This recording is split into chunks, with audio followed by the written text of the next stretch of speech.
नहीं, पहले ये ऐसा नहीं था, अभी पिछले कुछ वर्षों में यहाँ पे बहुत ज़्यादा सटाई हुई है। जब इन्होंने सुप्रीम कोर्ट से आदेश आया उसी टाइम इनको पूरी चीज़ें समझानी चाहिए थी, लेकिन इसमें समझा नहीं पाए, इसलिए जो जनरेशन है वो समझ नहीं पाई, इसलिए आधे से ज़्यादा प्रोटेस्ट हो रहे हैं।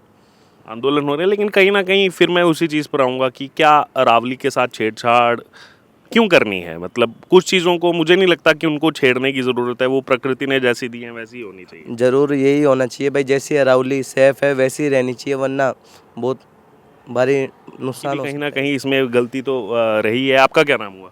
मेरा नाम रोहित है, मैं राजस्थान विश्वविद्यालय का छात्र हूँ। रोहित जी, ये विषय जब से सामने आया है पिछले कई दिन हो गए और रोज़ इसमें कुछ ना कुछ नई डेवलपमेंट्स, कुछ ना कुछ नई चीज़ें निकल करके सामने आ रही हैं, कभी सरकार की तरफ से, कभी राजस्थान सरकार की तरफ से। आपका इसमें क्या कहना है? जो ये सेव अरावली अभियान भी चल रहा है और तमाम चीज़ें, पूरे देश की नज़रें इस समय राजस्थान के लोगों पर हैं। मैं बहुत कम शब्दों में कहना चाहूँगा, जल, जीवन, जंगल। जब जंगल है और जल है तो जीवन है। प्रकृति से कुछ भी छेड़छाड़ होता है, पूरा जीवन जो आज मानव है, पक्षी है, कुछ भी है, सबके लिए बहुत मुश्किल हो जाएगी आने वाले समय। जो आपने देखने को मिला अभी कुछ समय पहले उत्तराखंड के अंदर जो आपदा आई, कहीं ना कहीं पहाड़ों के अंदर पेड़ों की कटाई की गई, उसी से आई। अरावली के साथ जो भी छेड़छाड़ होगा, एनवायरनमेंट का बड़ा इशू होगा, एनवायरनमेंट पे फ़र्क पड़ेगा, तो कहीं ना कहीं मुश्किलें हम मानव के लिए सबसे पहली मुश्किल। उसके अलावा प्रकृति के अंदर इतने जीव रहते हैं, वो कहीं ना कहीं कहाँ पे जाएंगे? पूरी प्रकृति के लिए आपदा ही है।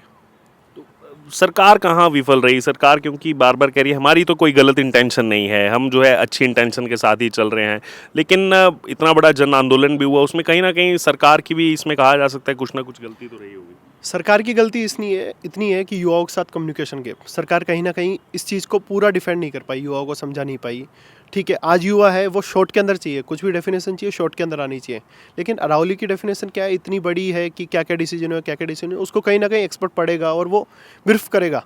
आज क्या हुआ, जो एक्सपर्ट पढ़ रहे हैं थोड़ा सा पढ़ के उसको ब्रीफ कर रहे हैं। कहीं ना कहीं कम्युनिकेशन गैप इतना हो गया कि आज युवाओं को, दूसरे संगठनों को, तमाम संगठन जो जिन्होंने पढ़ा नहीं, किसी ने भी कह दिया ठीक है, उस रास्ते चल पड़े। लेकिन कहीं ना कहीं इसकी डेफिनेशन को सरकार को कम शब्दों के अंदर अलग अलग लोगों से मुहिम चलानी चाहिए, समझाने के लिए कि हमने ये डिसीजन ऐसे लिया है, इसके ये फ़ायदे, हम ये करेंगे। कम्युनिकेशन गैप का सबसे बड़ा फ़र्क है। और जब तक वो समझा पाते तब तक तो एक बड़ा आंदोलन शुरू हो गया था, उसके बहुत देर बाद मेरे को लग रहा है देर आए दुरुस्त आए वाली कहानी है, ये बहुत लेट से जाके देर आए दुरुस्त आए, लेकिन ठीक है, आज हाई कोर्ट ने भी अपना डिसीजन वापस से रिकेस ओपन किया।